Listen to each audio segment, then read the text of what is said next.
I don't think we the people or even the politicians are learning from history. You know, coalitions have happened in the past, and the Igbo man has always been the one who loses out of it. I mean, I'm sorry to use the word Igbo, but that's the truth. Okay, all the time the coalition happened, the first coalition actually was between the action group and the NCNC, which eventually failed. You know, Zeke was driven back to the east when he came back to fight with Okpara, and Okpara said, "No, go and fight with your mates in the center." You know, we still have that in the back of our minds. But let's even come for the rest. Go back to come forward. Just you know, some days ago when we were still in primary school, there was a coalition between the Awolowo party and again Nnamdi Azikiwe and the PRP, okay, the Northern People's GNPP and all those Northern people, you know, all those coalition. But the catch at that point was the bringing in of the PRP guy, which was who eventually, just like he played the same role Kwankwaso is playing right now.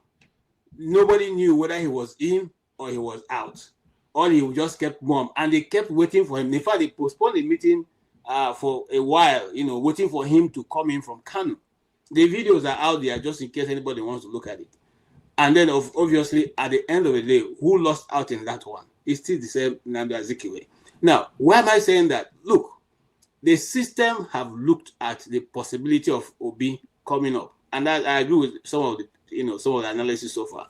They know that this guy, even by their own awardment, that is by their own awarding of votes, they gave him 6 million votes. That means he has 6 million votes in his kitty. So now, why do you want to now, come into a coalition with people who the best of them won only one state? Okay, that is one. Secondly, why do we always want to pander to some, the suggestions made to you?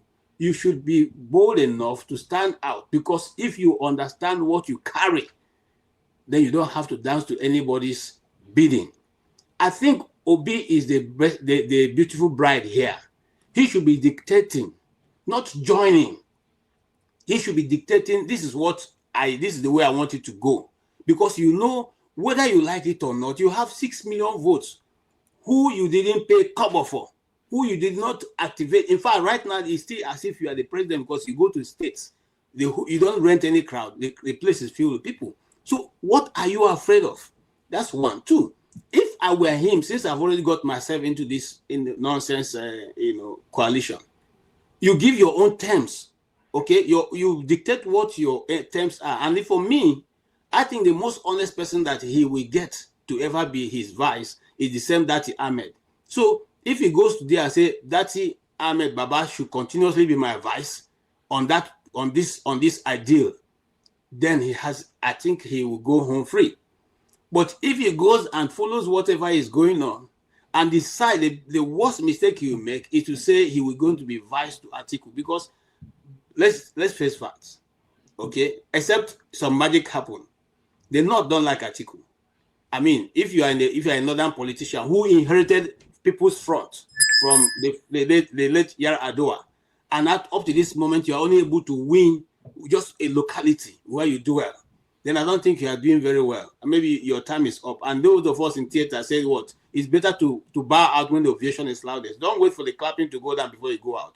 So for me, if I were him, I would have taken a back seat and allowed these people to go forward. If it's actually for the good of the Nigerian people. But right now, I don't think for the good of the Nigerian people. It's how to keep this man called Obi back in where he's supposed to belong, because he's biting more than he can chew, or what has been allotted for him. He's trying to take over the dance. He's taking over the market. And so they want to make sure that he's not able to sell.